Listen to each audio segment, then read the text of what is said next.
Today we talk about how can you select reminders time on your LingoDeer app. We go to figure out the selection or know how you can do that on your app. So you just follow this ways, then it's going to work with you. So all you have to do, so you just go down, click here on me down here. When you just click here on me, it's going to take you to this list. It's going to show for you like this here. So then all you have to do now, you just go down here, you keep going down, then you click here on settings, click on it here.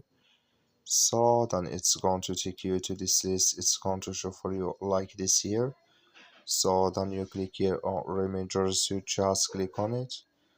Then it's going to take you to this list, it's going to show for you like this. Click here on chime. Then it's going to show for your list like this here, and here can you select here to reminders time in this list. You click here on OK, then it's going to add with you.